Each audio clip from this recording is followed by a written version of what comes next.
Hello students, NS तथा GM classes में आपका स्वागत है। इससे पहले वाले लेक्चर के अंदर हमने जो टॉपिक पढ़ा था वो टॉपिक था आपके पास में पूर्ण आंतरिक परावर्तन, टोटल इंटरनल रिफ्लेक्शन।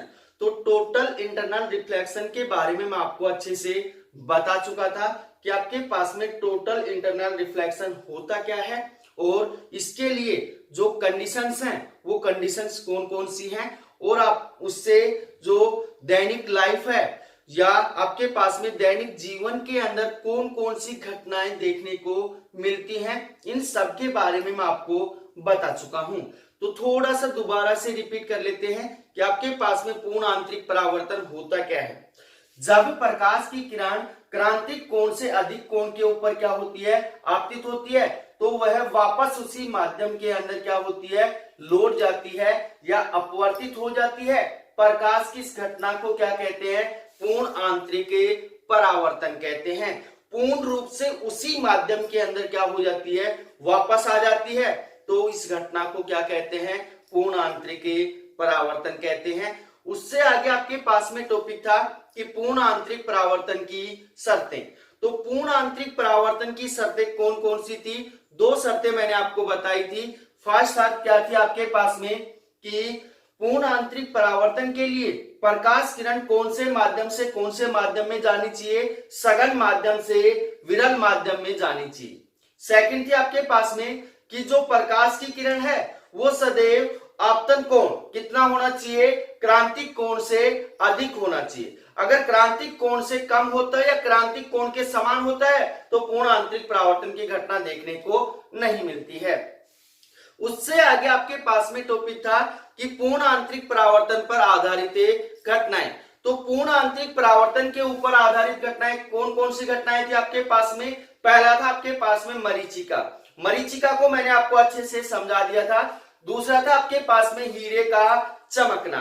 तीसरा था आपके पास में पूर्ण परावर्तक प्रिज्म और चौथा था आपके पास में ऑप्टिकल फाइबर या प्रकाशीय तंतु। तो इसके अंदर आपके पास में जो ऑप्टिकल फाइबर है वो आपके लिए क्या है, वेरी वेरी वेरी इंपॉर्टेंट है। तो इस टॉपिक को इंपॉर्टेंट कर देना भाई। तो अब इसी क्रम के अंदर अगले वाला जो टॉपिक है वो है आपके पास में गोलीय पृष्ठों पर अपवर्तन सूत्र। तो गोलीय पृष्ठों के ऊपर अपवर्तन सूत्र कितने प्रकार का होगा उसको अच्छे से समझना। और जब आपको गोलीय पृष्ठों पर अपवर्तन सूत्र समझ में आएगा तभी आपको क्या होगा, जो लेंस मेकर सूत्र है या लेंस से अपवर्तन जो सूत्र है वो सूत्र आपको समझ में आएगा, अन्यथा आपको वो समझ में नहीं आएगा। तो आपके पास में गोलीय पृष्ठों पर अपवर्तन सूत्र किस प्रकार से निकालेंगे, टॉपिक डाल रहा हूं। टॉपिक आपके पास में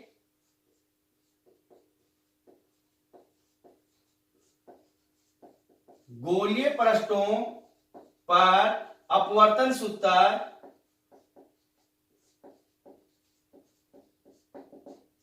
गोलीय पृष्ठों के ऊपर अपवर्तन क्या सूत्र होगा इसका अच्छे से समझना भाई कि आपके पास में गोलीय पृष्ठ मुख्यतः कितने प्रकार के होते हैं, दो प्रकार के होते हैं, उत्तल पृष्ठ और दूसरा होता है अवतल पृष्ठ। तो आपके पास में गोलीय पृष्ठों के द्वारा जो अपवर्तन सूत्र होगा वो भी कितने प्रकार के होगा, दो प्रकार का होगा। तो पहला यहां पे लिख सकते हैं कि गोलीय पृष्ठों पर अपवर्तन सूत्र दो प्रकार से होगा या गोलीय पृष्ठ दो प्रकार के होते हैं। पहला आता है आपके पास में उत्तल गोलीय पृष्ठ पर अपवर्तन सूत्र। तो फर्स्ट पॉइंट आपके पास इसके अंदर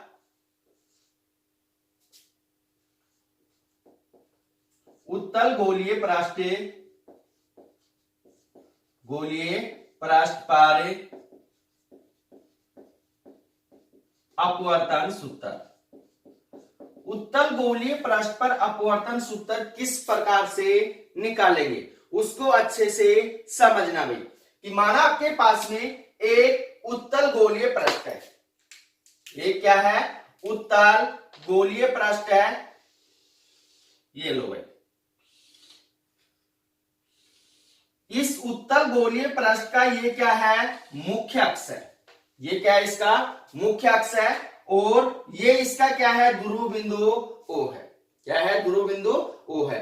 अब आपके पास में उत्तल गोलीय पृष्ठ पर अपवर्तन सूत्र निकालने के लिए माना इसके मुख्य अक्ष के किसी बिंदु O पर कोई वस्तु क्या रखी हुई है, तो आपके पास में माना इसके मुख्य अक्ष के किसी बिंदु O पर कोई वस्तु रखी हुई है। इस वस्तु से एक प्रकाश की किरण, इस वस्तु से एक प्रकाश की किरण क्या होती है, दर्पण जो गोलीय पृष्ठ है उसके बिंदु P के ऊपर क्या होती है, आपतित होती है। उसके बिंदु P के ऊपर क्या होती है, आपतित होती है। अब यहां पे ध्यान देना कि जो प्रकाश की किरण है वो क्या करती है, आपके पास कौन से माध्यम में जा रही है, विरल माध्यम से सघन माध्यम में जा रही है। तो क्या होती है, अभिलंब की ओर झुकती है।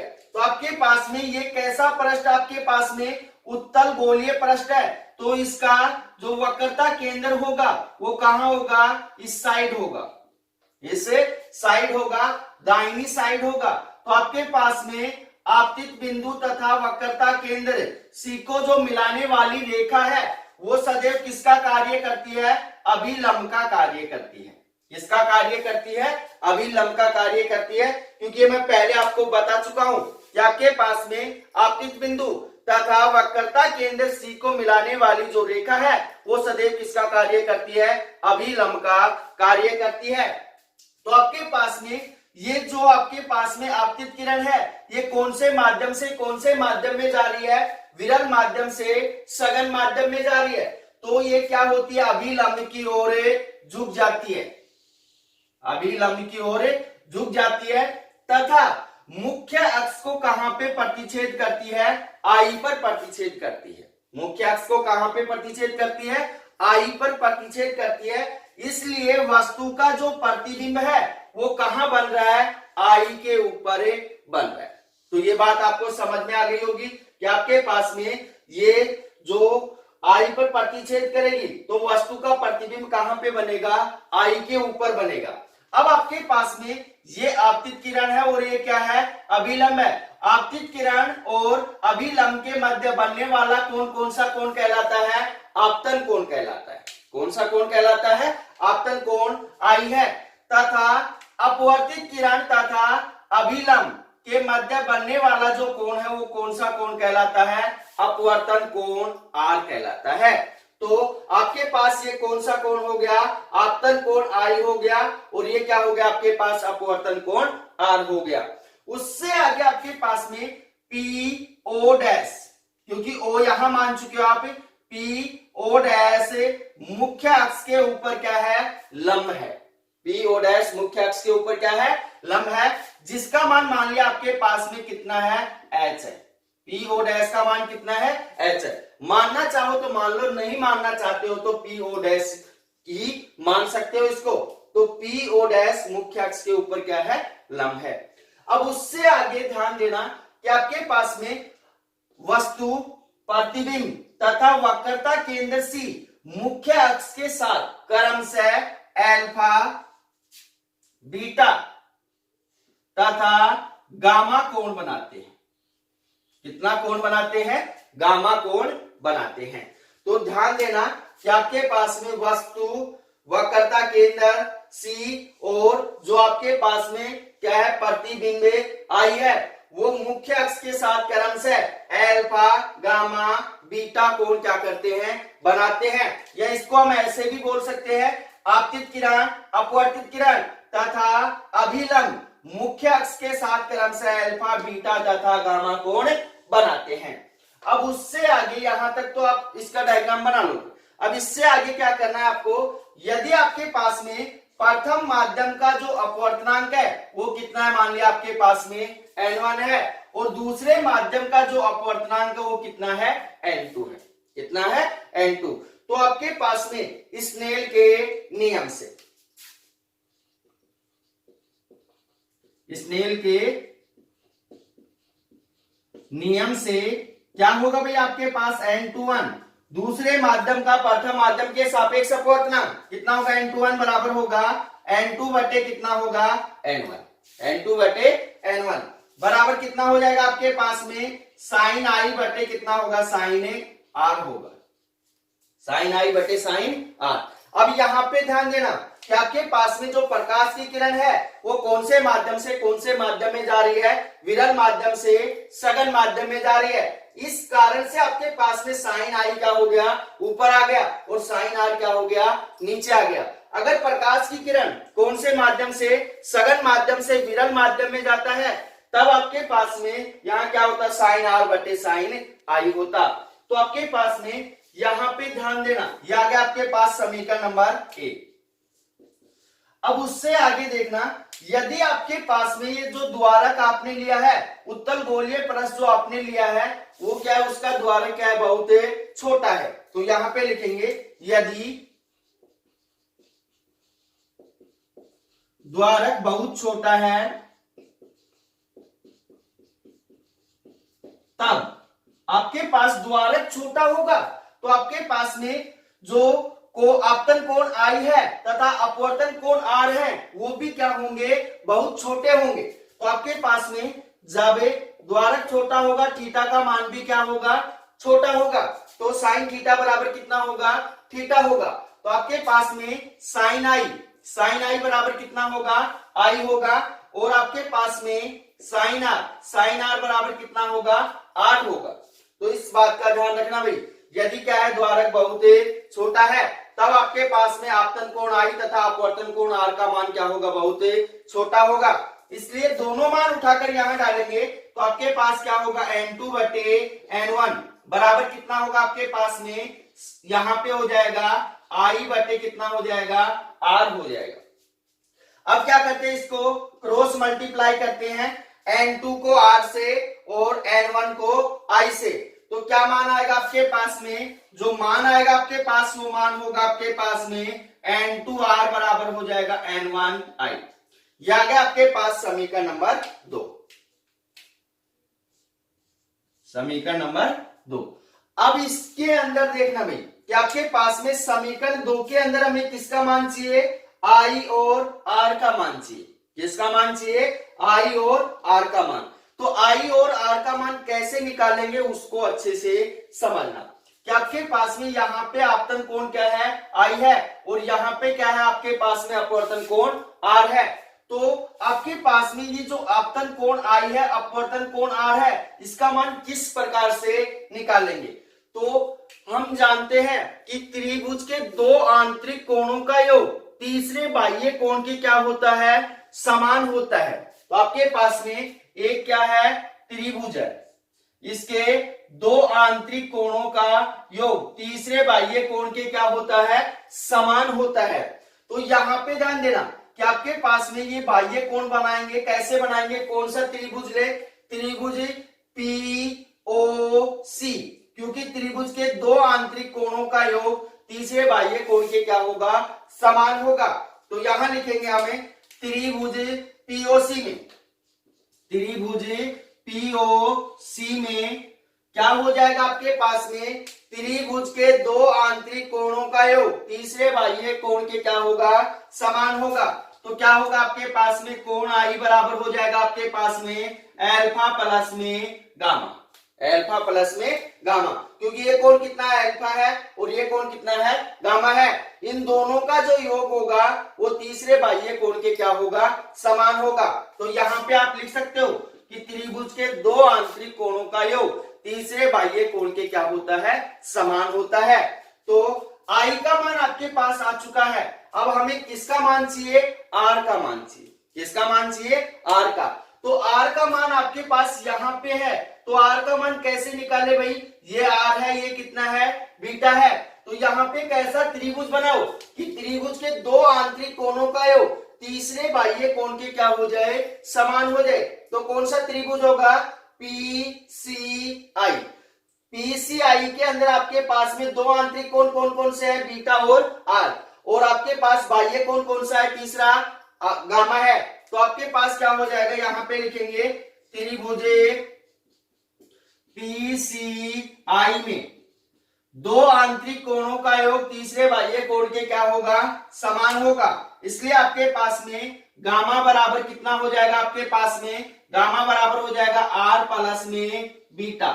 बीटा को इस साइड भेजेंगे, मान किसका चाहिए हमें, आर का चाहिए, तो आर बराबर कितना हो जाएगा आपके पास में, गामा माइनस में बीटा होगा, गामा माइनस में बीटा। अब आपके पास आई का मान भी आ चुका है और किसका मान आ चुका है, आर का मान आ चुका है। तो आई तथा आर का मान समीकरण 2 में रखने पर, तो यहां पे हम लिखेंगे आगे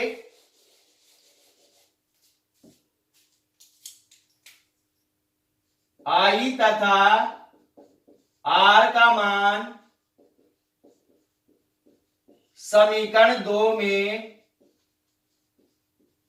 रखने पर, समीकरण 2 के अंदर रखेंगे तो आपके पास में क्या मान होगा भैया, आपके पास में n2 इंटू आर का मान कितना है आपके पास में, गामा माइनस बीटा, तो गामा माइनस में बीटा बराबर आपके पास में क्या होगा, n1 इंटू आई का मान कितना है, अल्फा प्लस में गामा, तो यहां हो जाएगा अल्फा प्लस में गामा।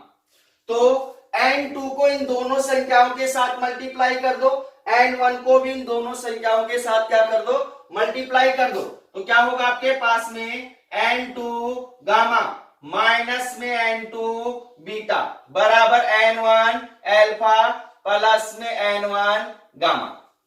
गामा वाली संख्या को एक जगह ले लो, अल्फा बीटा वाली संख्या को एक जगह ले लो, तो n1 गामा को इस साइड लेके आएंगे, किसका होगा, माइनस का होगा, माइनस n2 बीटा को उस साइड लेके जाएंगे, किसका हो जाएगा, प्लस का हो जाएगा।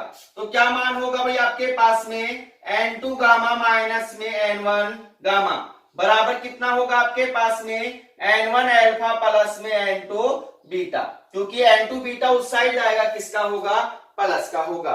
इन दोनों के अंदर से क्या कॉमन आ रहा है, गामा कॉमन आ रहा है, तो आपके पास क्या मान होगा, यहां होगा n2 माइनस में n1 इंटू कितना हो गया, गामा हो गया, बराबर कितना मान आ गया, n1 अल्फा प्लस में n2 बीटा। यह आ गया आपके पास समीकरण नंबर 3। अब समीकरण 3 के अंदर देखना भाई, हमें किसका मान चाहिए, गामा का, अल्फा का और बीटा का। तो ये तीनों मान किस प्रकार से निकालेंगे, इनको अच्छे से समझना, क्योंकि आपके पास में ये तीनों मान आपको निकालने आने चाहिए। तो ये तीनों मान निकालकर इसके अंदर डालेंगे और सोल्व करेंगे, तो हमें क्या होगा, उत्तल गोलीय पृष्ठ पर क्या होगा, अपवर्तन सूत्र प्राप्त होगा। तो आपके पास में यहाँ अल्फा बीटा तथा गामा का मान निकालने से पहले आपने कौन सा पृष्ठ लिया है, उत्तल गोलीय पृष्ठ लिया है, तो उत्तल पृष्ठ के चिन्ह परिपाटी नियम से, तो यहां लिखेंगे उत्तल पृष्ठ के चिन्ह परिपाटी नियम से, चिन्ह परिपाटी नियम से, तो आपके पास में उत्तल पृष्ठ के चिन्ह परिपाटी नियम से क्या मान होगा आपके पास में, यहां पे आपके पास में ओ डैश क्या है, आपके पास में वस्तु की दूरी है, बिंब की दूरी है, तो आपके पास यहां पे क्या होगा, ओ डैश बराबर आपके पास में क्या होगा, बिंब की दूरी को हम किससे प्रदर्शित करते हैं, u से, तो u। अब यहां पे देखना u का मान धनात्मक होगा या ऋणात्मक होगा, ऋणात्मक होगा, क्योंकि सभी दूरियां कहां से मापी जाती है, ध्रुव बिंदुओं O से मापी जाती है, और O से मापने के कारण ये आपतित किरण की दिशा के क्या है, विपरीत दिशा में है, इस कारण आपके पास में बिंब की दूरी क्या हो गई, ऋणात्मक हो गई। उससे आगे आपके पास में O डैश C क्या है आपके पास में, वक्रता त्रिज्या r है, तो O डैश C बराबर कितना होगा, r, प्लस का या माइनस का, प्लस का, क्योंकि आपके पास में जो ध्रुव बिंदु O है उससे दाईं ओर मापी गई दूरी क्या होगी, धनात्मक होगी। उससे के आगे आपके पास में O डैश I, आपके पास में क्या है, प्रतिबिंब की दूरी v है, धनात्मक होगी या ऋणात्मक होगी, धनात्मक होगी, तो आपके पास में O डैश I बराबर कितना हो जाएगा, v हो जाएगा, कितना हो जाएगा, v। तो अब आपके पास में समीकरण 3 के अंदर हमें कौन कौन से मान चाहिए, अल्फा का मान चाहिए, बीटा का चाहिए और किसका चाहिए, गामा का चाहिए। तो अल्फा का मान निकालने के लिए यहां पे देखना भाई एक समकोण त्रिभुज लेते हैं, क्योंकि आपके पास में लाल बटे कक्का से क्या होता है, tan थीटा बराबर लंब बटे आधार होता है। लंब हमने मान रखा है कितना, पी ओ डैश है, और आपके पास में आधार वो जैसा त्रिभुज बनेगा वैसा आ जाएगा। तो आपके पास में यहाँ पे कौन सा त्रिभुज ले, त्रिभुज पी ओ डैश में, क्योंकि आपके पास यहाँ पे क्या बन रहा है, एक समकोण त्रिभुज बन रहा है। तो यहाँ पे लिखेंगे समकोण त्रिभुज पी ओ डैश में क्या होगा भाई, आपके पास में tan अल्फा बराबर क्या होगा, लंब बटे आधार। तो आपके पास में tan अल्फा बराबर होगा लंब कौन सा आपके पास में पी ओ डैश, आधार कौन सा है ओ डैश। तो यहां होगा आपके पास पी ओ डैश बटे ओ डैश। अब आपके पास में पी ओ डैश का मान कितना मान रखा है आपने, h मान रखा है, और ओ डैश का मान कितना आपके पास माइनस यू है। तो क्या होगा आपके पास में tan अल्फा बराबर हो जाएगा आपके पास में h बटे माइनस यू, माइनस क्या होगा ऊपर चला जाएगा। तो आपके पास क्या हो गया, tan अल्फा बराबर हो गया माइनस h बटे कितना हो गया, u हो गया। अब उससे आगे देखना, यदि अल्फा का मान क्या है, बहुत छोटा है, तो यहां पे लिख सकते हो आप, यदि अल्फा का मान बहुत छोटा है तब आपके पास में tan अल्फा किसके बराबर होगा भाई, अल्फा के बराबर होगा, और sin अल्फा भी किसके बराबर होगा, अल्फा के बराबर होगा। तो ये मान उठाकर यहां डालेंगे तो अल्फा बराबर कितना मान होगा आपके पास में, अल्फा बराबर जो मान होगा आपके पास में कितना होगा, माइनस एच अपोन में यू, माइनस एच अपोन में यू। अल्फा का मान निकल गया। अब किसका मान निकालेंगे, बीटा का मान निकालेंगे। तो बीटा का मान निकालने के लिए समकोण त्रिभुज कौन सा लें, पी ओ डैश आई में। तो यहां पे लिखेंगे त्रिभुज पी ओ डैश आई में आपके पास में tan बीटा बराबर भी क्या होगा, लंब बटे आधार होगा। तो आपके पास क्या हो जाएगा, tan बीटा बराबर हो जाएगा आपके पास में लंब कौन सा आपके पास पी ओ डैश है। तो क्या होगा आपके पास पी ओ डैश बटे आपके पास में आधार ओ डैश कितना है, आई है। तो ओ डैश आई। अब पी ओ डैश का मान कितना मान रखा है आपने, h मान रखा है, और ओ डैश आई का मान कितना है आपके पास में, प्रतिबिंब की दूरी v है। ओ डैश आई का मान आपके पास कितना है, v है। तो आपके पास क्या होगा, tan बीटा बराबर हो जाएगा h अपोन में v, h अपोन में v। फिर वही बात दोबारा से लिखेंगे, यदि बीटा का मान क्या है, बहुत छोटा है, तब आपके पास में जो tan बीटा है किसके बराबर होगा, बीटा के बराबर होगा। किसके बराबर होगा, बीटा के बराबर होगा। तो बीटा बराबर कितना हो जाएगा आपके पास, h अपोन में v हो गया। किसका मान आ गया आपके पास में, बीटा का मान आ गया। अब उससे आगे हमें किसका मान चाहिए, गामा का मान चाहिए। तो गामा का मान निकालने के लिए कौन सा त्रिभुज ले भाई, यहाँ पे पी ओ डैश सी में। तो यहां लिखेंगे त्रिभुज पी ओ डैश सी में। यहां पे कितना कोण बना हुआ है आपके पास में, गामा कोण बना हुआ है। तो क्या होगा आपके पास में, tan गामा बराबर कितना होगा आपके पास में, tan गामा बराबर जो मान होगा वो क्या होगा, लंब बटे आधार। लंब कौन सा है, पी ओ डैश है। तो क्या हो जाएगा आपके पास, पी ओ डैश बटे आधार कितना है, ओ डैश सी है, ओ डैश सी। अब पी ओ डैश का मान कितना मान रखा है हमने, h मान रखा है। ओ डैश सी का मान क्या है, वक्रता त्रिज्या r है। तो आपके पास में tan गामा बराबर कितना होगा, h अपोन में r आ गया, h अपोन में r। अब उससे आगे ध्यान से समझना कि आपके पास वही बात दोबारा से रिपीट करेंगे। यदि गामा का मान क्या है, बहुत छोटा है, तब आपके पास में टेन गामा बराबर कितना होगा, गामा होगा। तो आपके पास में गामा बराबर कितना होगा, एच अपॉन में आर हो गया, एच अपॉन में आर। अब आपके पास तीनों मान आ चुके हैं, अल्फा का मान भी आ गया है, बीटा का मान भी आ गया है, और किसका मान आ गया है, गामा का मान भी आ गया है। तो अल्फा, बीटा तथा गामा का मान किसमें रखने पर, समीकरण 3 में रखने पर। तो इस साइड से रब कर दो भाई, तो इस साइड से रब कर रहा हूं मैं।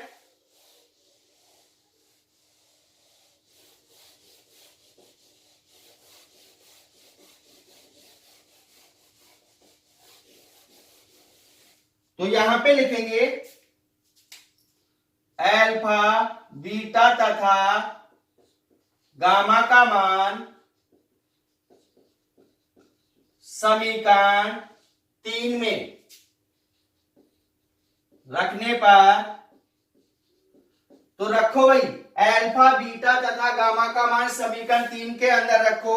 तो आपके पास क्या मान होगा, n2 माइनस में n1 इंटू क्या है, गामा है। गामा का मान कितना है, h अपोन में r है, तो कितना हो जाएगा, h अपोन में r बराबर आपके पास क्या मान है, n1 into alpha, n1 into alpha का मान कितना है, माइनस h अपोन में u, तो माइनस h अपोन में कितना हो गया, u, प्लस में आपके पास में क्या है, n2 इंटू बीटा का मान कितना है, h अपोन में v है, तो कितना हो जाएगा, h अपोन में v। तो आपके पास में यहां इन दोनों मानों के अंदर देखना भाई, क्या मान कॉमन आ रहा है आपके पास में, h कॉमन आ रहा है। क्या कॉमन आ रहा है, h कॉमन आ रहा है। तो क्या मान होगा आपके पास, n2 माइनस में n1, h अपोन में कितना हो गया, r हो गया, बराबर आपके पास यहाँ पे इन दोनों के अंदर से h कॉमन निकालेंगे, तो आपके पास ये माइनस का, इसको उस साइड रख देंगे, तो इस साइड कितना बचेगा, n2 माइनस n2 बटे कितना हो गया, v है भाई, कितना है, v, माइनस आपके पास यहाँ पे कितना हो जाएगा, n1 बटे कितना हो गया आपके पास में, u हो गया, n1 बटे u। तो अब आपके पास में h से h क्या हो गया, कैंसिल हो गया। क्या मान बच गया आपके पास में, n2 माइनस में n1 बटे कितना आ गया आपके पास में, r, बराबर आपके पास क्या मान हो गया, n2 बटे v माइनस में n1 बटे u, n1 बटे u। अब उससे आगे ध्यान देना, यदि n1 बराबर कितना है, 1 है, क्योंकि आपके पास में जो विरल माध्यम आपने माना था, क्या माना था, एयर माना था, तो एयर का जो अपवर्तनांक है वो कितना है, n1 बराबर 1 है, तथा n2 बराबर कितना है, n है।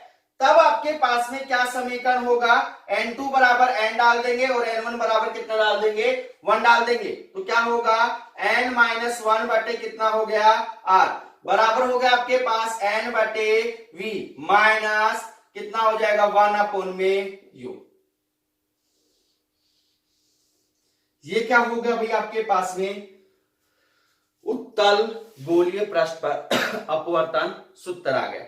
अब इससे आगे आपके पास में सेकंड क्या है कि अवतल गोलीय पृष्ठ पर अपवर्तन सूत्र। तो इसको मैं रब कर रहा हूं, अगले वाला आपको समझा रहा हूं। अगर ये आपको समझ में आ गया तो सेकंड समझने में आपको कोई तकलीफ नहीं होगी।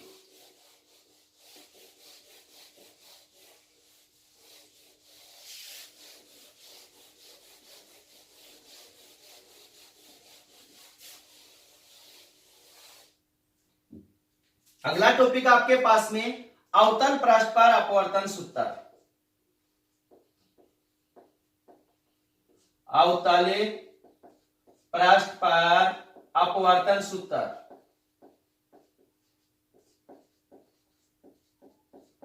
तो अवतल पृष्ठ के ऊपर अपवर्तन सूत्र किस प्रकार से निकालेंगे, इसको अच्छे से समझना भाई, क्योंकि आपके पास में ये भी इंपॉर्टेंट है। दोनों पृष्ठों के ऊपर जब तक आपको अपवर्तन सूत्र का मान निकालना नहीं आएगा, तब तक आप लेंस मेकर सूत्र को अच्छे से नहीं समझ पाओगे। तो आपके पास में अवतल पृष्ठ पर अपवर्तन सूत्र किस प्रकार से निकालेंगे इसको अच्छे से समझना। तो माना आपके पास में एक क्या है, अवतल पृष्ठ है।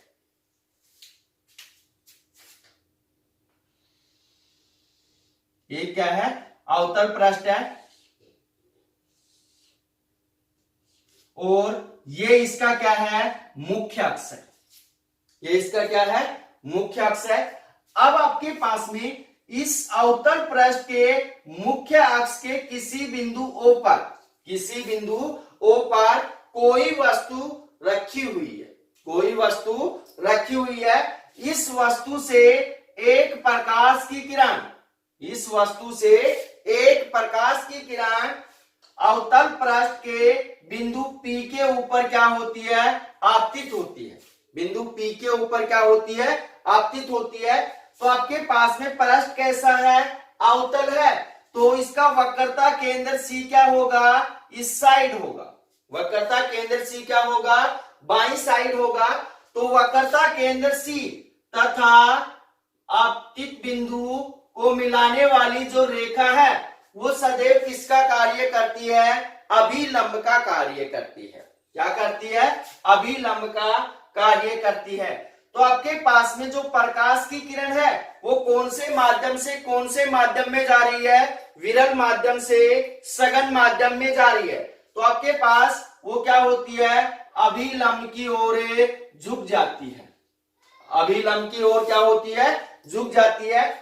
जब इस अपवर्तित किरण को पीछे की ओर बढ़ाकर देखा जाता है तो ये मुख्य अक्ष को कहां पे प्रतिच्छेद करती है, आई पर प्रतिच्छेद करती है। तो ये मुख्य अक्ष को कहां पे प्रतिच्छेद करती है, आई पर प्रतिच्छेद करती है। इसलिए वस्तु का प्रतिबिंब कहां बन गया, आई के ऊपर बन गया। अब यहां पे ध्यान देना भाई कि आपके पास में जो CP है वो क्या है, आपके पास में अभिलंब है और OP क्या है, आपके पास में आपतित किरण है। तो आपके पास में यहां पे ये कौन सा कोण होगा भाई, आपके पास में आपतन कोण I होगा। तो इस कोण को अच्छे से समझना, कोण कौन सा है, POC। तो कोण POC बराबर कितना हो जाएगा, आपके पास में आपतन कोण I। आपतन कोण क्या हो गया, I। उससे आगे आपके पास में जो अपवर्तित किरण है ये कोण कितना है, आपके पास में अपवर्तन कोण R है। क्योंकि अपवर्तित किरण अभिलंब के साथ जो कोण बनाएगी वो कौन सा कोण है, आपके पास में अपवर्तन कोण है। तो आपके पास यहाँ पे अपवर्तन कोण आ गया। तो ये दोनों कोण कौन से कोण होंगे, शीर्षाभिमुख कोण होंगे। कौन से कोण होंगे, शीर्षाभिमुख कोण होंगे। ये कोण R है, ये कोण भी कितना होगा, R होगा। कौन सा कोण, कोण PCI। ये आपके पास में IPC। तो आपके पास में कोण IPC कितना हो जाएगा, आपके पास में कोण R हो जाएगा। और यहाँ पे कौन सा, OPC कितना होगा, आपके पास कोण I होगा। तो कोणों का विशेष ध्यान रखना भाई, क्योंकि कोणों के ऊपर ही क्या करता है, ये निर्भर करता है। दोबारा से समझा रहा हूं कि आपके पास में ये CP क्या है, अभिलंब है और OP क्या है, आपके पास में आपतित किरण है और आपके पास में IP क्या है, अपवर्तित किरण है। तो यहाँ पे कोण कौन सा, OPC। ये पूरा कोण कितना है, आपतन कोण I है। और आपके पास में कोण IPC कितना है, आपके पास में IPC आपके पास अपवर्तन कोण कितना है, R है। क्योंकि दोनों कोण कौन से कोण है, शीर्षाभिमुख कोण है। थोड़ा डायग्राम बड़ा बनाओगे तो खुले खुले आपको नजर आएंगे। तो उससे आगे आपके पास में क्या करेंगे कि आपके पास में PO डैश मुख्य अक्ष के ऊपर क्या है, लंब है। PO डैश मुख्य अक्ष के ऊपर क्या है, लंब है। जिसका मान मान लिया आपके पास कितना है, H है। कितना है, H। अब उससे आगे अच्छे से समझना कि आपके पास में O और जो आपके पास में वस्तु है, वस्तु प्रतिबिंब तथा वक्रता केंद्र सी मुख्य अक्ष के साथ क्रमशः अल्फा बीटा तथा गामा कोण बनाते हैं। तो आपके पास वस्तु अल्फा कोण बना रही है, प्रतिबिंब बीटा कोण बना रहा है, और आपके पास में जो वक्रता केंद्र सी है वो कौन सा कोण बना रहा है, गामा कोण बना रहा है। तो इस बात का ध्यान रखना कि आपके पास में आपतित किरण, अपवर्तित किरण तथा अभिलंब तीनों मुख्य अक्ष के साथ अल्फा बीटा तथा गामा कोण बना रहे हैं। अब इससे आगे का डेरिवेशन आपको अच्छे से समझ में आ जाएगा। तो यदि आपके पास में प्रथम माध्यम का जो अपवर्तनांक है वो कितना है, n1 है, और दूसरे माध्यम का अपवर्तनांक कितना है, n2 है, तो आपके पास में स्नेल के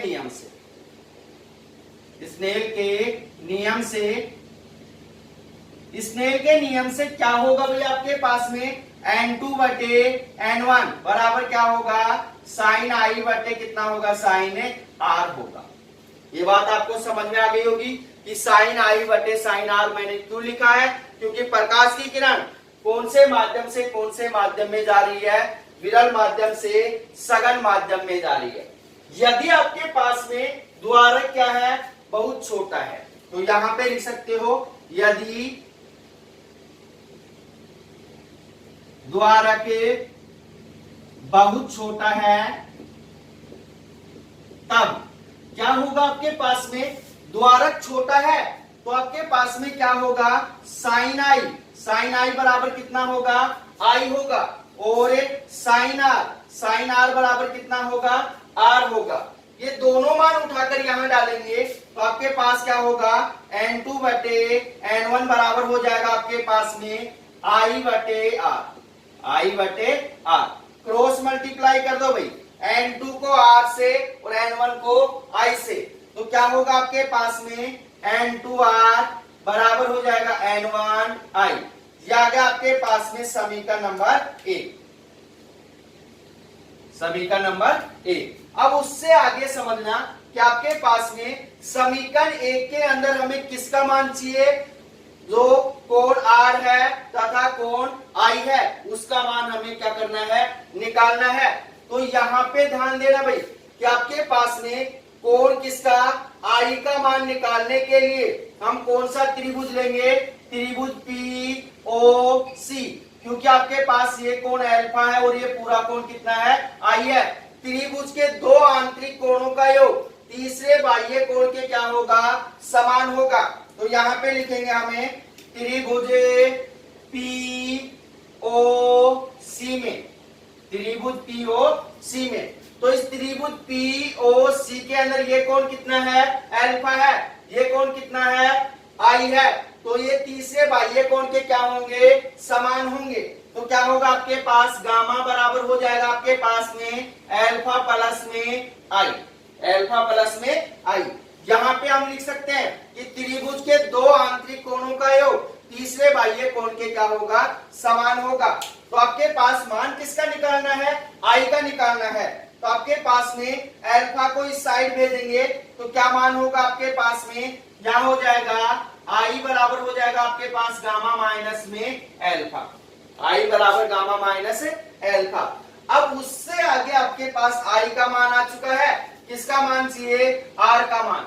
तो आर का मान निकालने के लिए यहाँ पे ध्यान देना कौन सा त्रिभुज ले, त्रिभुज PIC, क्योंकि ये कोण कितना है, बीटा है, और ये कोण आपके पास कितना है, आर है। तो त्रिभुज के दो आंतरिक कोणों का योग तीसरे बाह्य कोण के क्या होगा, समान होगा। तो यहाँ पे हम लिख सकते हैं त्रिभुज कौन सा, PIC में क्या होगा भाई, आपके पास में बीटा प्लस में आर बराबर कितना होगा, गामा। तो गामा बराबर कितना हो गया आपके पास में, बीटा प्लस में आर हो गया, क्योंकि त्रिभुज के दो आंतरिक कोणों का योग तीसरे बाह्य कोण के क्या होगा, समान होगा। तो बीटा को इस साइड भेजेंगे तो आर बराबर कितना हो जाएगा आपके पास, गामा माइनस में बीटा, गामा माइनस बीटा। तो अब आपके पास में आई का मान आ चुका है, आर का मान आ चुका है। आई तथा आर का मान समीकरण 1 में रखने पर। तो यहां लिखेंगे आई तथा आर का मान समीकरण 1 में रखने पर। समीकरण 1 के अंदर रखेंगे तो क्या मान होगा भाई आपके पास में? जो मान होगा वो ये होगा कि आपके पास में N2 इंटू आर का मान कितना है आपके पास में? गामा माइनस में बीटा है, बराबर आपके पास में कितना हो जाएगा? N1 इंटू आई का मान कितना है आपके पास में? गामा माइनस में अल्फा है। N2 को इन दोनों संख्याओं के साथ मल्टीप्लाई कर दो, N1 को भी इन दोनों संख्याओं के साथ मल्टीप्लाई कर दो। तो क्या होगा आपके पास में? N2 इंटू कितना हो जाएगा? गामा माइनस में N2 बीटा बराबर N1 गामा माइनस में N1 अल्फा। तो यहाँ पे ध्यान देना, गामा वाली संख्या को एक साइड ले आओ और आपके पास में जो बीटा है उसको उस साइड ले जाओ। ये बीटा उस साइड जाएगा, किसका हो जाएगा? प्लस का हो जाएगा। तो क्या होगा आपके पास में? N2 गामा माइनस में N1 गामा बराबर कितना होगा? माइनस से N1 अल्फा प्लस में N2 बीटा, प्लस में N2 बीटा। तो इन दोनों के अंदर से क्या कॉमन आ रहा है भाई आपके पास में? गामा कॉमन आ रहा है, बाहर निकालो। तो यहाँ होगा आपके पास N2 माइनस में N1 इंटू कितना हो गया? गामा बराबर आपके पास माइनस N1 अल्फा प्लस में N2 बीटा। ये आ गया आपके पास में समीकरण नंबर 2। समीकरण नंबर 2। अब उससे आगे अच्छे से समझना कि समीकरण 2 के अंदर हमें किसका मान चाहिए? गामा का, अल्फा का और बीटा का। तो इन तीनों का मान निकालने के लिए सबसे पहले देखते हैं हमने पृष्ठ कौन सा लिया है? अवतल पृष्ठ। तो अवतल पृष्ठ के चिन्ह परिपाटी नियम से तो यहाँ पे हम लिख सकते हैं अवतल पृष्ठ के चिन्ह परिपाटी नियम से, चिन्ह परिपाटी नियम से क्या होगा भाई आपके पास में? अवतल पृष्ठ के चिन्ह परिपाटी नियम से तो आपके पास में ओ डैश क्या है? आपके पास में बिंब की दूरी u है। तो ओ डैश बराबर कितना हो जाएगा? Minus u। उसके पश्चात आपके पास में आई ओ डैश क्या है आपके पास में? प्रतिबिंब की दूरी v। तो आई ओ डैश बराबर माइनस v, क्योंकि सभी दूरियां किसकी तरफ है? बाईं तरफ है। उससे आगे आपके पास में सी ओ डैश क्या है आपके पास में? वक्रता त्रिज्या r। तो सी ओ डैश बराबर माइनस r। अब आपके पास समीकरण 2 के अंदर किसका मान डालना है? अल्फा, बीटा और गामा का मान डालना है। तो अल्फा, बीटा और गामा का मान निकालने के लिए इससे पहले वाले टॉपिक के अंदर जो हमने किया था कि लाल बटे कक्का से क्या होगा? लंब बटे आधार। तो यहाँ पे ध्यान देना भाई, अल्फा का मान निकालने के लिए कौन सा त्रिभुज लेंगे? त्रिभुज पी ओ डैश। तो यहाँ लिखेंगे आपके पास में त्रिभुज पी ओ डैश में क्या होगा आपके पास में? tan अल्फा बराबर क्या होगा आपके पास? लंब बटे आधार। लंब कितना है? h बटे आधार कितना है? ओ डैश है, ओ डैश। और ओ डैश का मान कितना है? Minus u। डायरेक्ट सीधा मान डाल दो भाई, माइनस u। तो यहाँ पे ध्यान देना भाई कि आपके पास में जो tan अल्फा बराबर हो गया h बटे u। अब आपके पास में यहाँ पे जो अल्फा है उसका मान क्या है? बहुत ही छोटा है। तो अल्फा का मान छोटा होगा तो tan अल्फा किसके बराबर होगा? अल्फा के बराबर होगा। तो यहाँ पे लिख सकते हो आप कि आपके पास में tan अल्फा बराबर कितना होगा? अल्फा होगा। तो अल्फा बराबर कितना हो गया? माइनस h अपॉन में u हो गया, माइनस h अपॉन में u हो गया। उससे आगे आपके पास किसका मान निकालना है? tan बीटा का मान निकालना है। तो त्रिभुज कौन सा ले? पी आई ओ डैश में। तो यहाँ पे लिखेंगे त्रिभुज पी आई ओ डैश में tan बीटा बराबर भी क्या होगा? लंब बटे आधार। लंब कौन सा? पी ओ डैश है, आधार आई ओ डैश है, तो क्या होगा आपके पास में ओ, ओ टी ओ डैश का मान कितना है आपके पास में एच, बटे आपके पास में आधार आई ओ डैश का मान कितना है माइनस वी है, तो माइनस वी।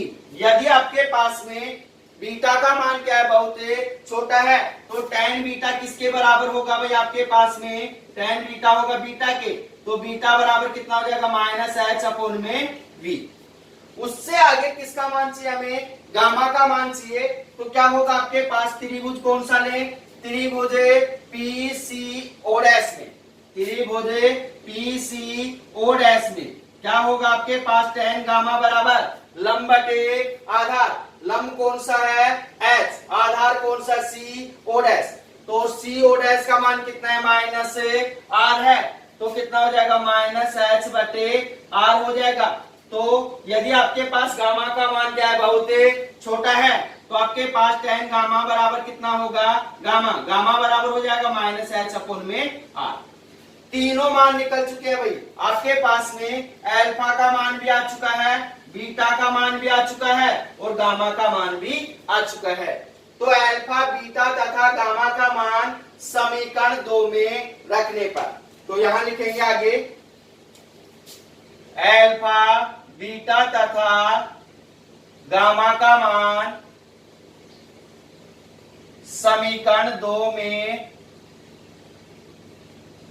रखने पर, समीकरण 2 के अंदर रखेंगे तो आपके पास क्या मान होगा भाई अच्छे से समझना कि आपके पास में जो मान आएगा वो है आपके पास में n2 minus n1, n2 minus में n1 इंटू आपके पास में गामा, गामा का मान कितना है आपके पास में माइनस एच अपॉन में r, इंटू हो जाएगा माइनस एच अपॉन में r बराबर आपके पास में minus n1, minus n1 alpha का मान कितना है माइनस एच अपॉन में u, इंटू हो जाएगा माइनस एच अपॉन में u और प्लस कितना हो जाएगा आपके पास में n2 और बीटा का मान कितना है आपके पास में माइनस एच अपॉन में v, तो यह हो जाएगा माइनस एच अपॉन में v। अब यहाँ पे ध्यान देना इन दोनों के अंदर से क्या कॉमन आ रहा है माइनस एच कॉमन आ रहा है, बाहर निकाल लो, तो क्या होगा आपके पास में n2 माइनस में n1 इंटू कितना हो गया आपके पास में माइनस एच अपॉन में r बराबर माइनस एच को कॉमन निकाल लिया, यहाँ पे क्या बच गया माइनस n1 बटे कितना हो गया u हो गया और प्लस में कितना हो गया आपके पास में n2 बटे v हो गया। अब माइनस एच से माइनस एच क्या हो गया कैंसिल हो गया, तो आपके पास क्या मान हो गया n2 माइनस में n1 और इंटू कितना हो गया 1 अपॉन में r और यहाँ पे कितना हो गया इस माइनस को साइड रखेंगे तो n2 बटे v माइनस में n1 बटे u, तो आपके पास समीकरण क्या बन जाएगा n2 माइनस में n1 बटे कितना हो गया r बराबर हो जाएगा आपके पास में n2 माइनस v, n2 बटे v माइनस में n1 बटे u। अब इससे आगे यदि आपके पास में क्या हो n1 बराबर कितना हो 1 हो और n2 बराबर कितना हो n हो, तो यहां पे लिख सकते हैं हमें यदि n1 बराबर कितना है 1 है और n2 बराबर कितना है आपके पास में n है, तब आपके पास क्या समीकरण होगा, तब आपके पास क्या समीकरण होगा। इसको यहां तक भी छोड़ सकते हो, इसको आगे सोल्व करना चाहते हो तो सोल्व कर सकते हो। तो क्या होगा आपके पास में यहाँ पे मान हो जाएगा n2 का मान क्या है n, n1 का मान कितना है 1 बटे r बराबर n बटे v माइनस 1 अपॉन में u। ये क्या आ गया आपके पास में अवतल पृष्ठ के लिए अपवर्तन सूत्र आ गया। तो दो टॉपिक हो गए आज आपके पास में गोलीय पृष्ठों पर अपवर्तन सूत्र। इन टॉपिकों के अंदर किसी भी भैया बहना को किसी भी पॉइंट के अंदर प्रॉब्लम है तो आप कमेंट्स करके या व्हाट्सएप पे मैसेज करके बता सकते हैं, उस टॉपिक को दोबारा से उस पॉइंट को दोबारा से अच्छे से समझा दिया जाएगा। तो मिलते हैं छोटे से ब्रेक के बाद। हमारे YouTube चैनल को सब्सक्राइब कीजिए, वीडियो को लाइक कीजिए और अपने दोस्तों के साथ शेयर कीजिए। धन्यवाद।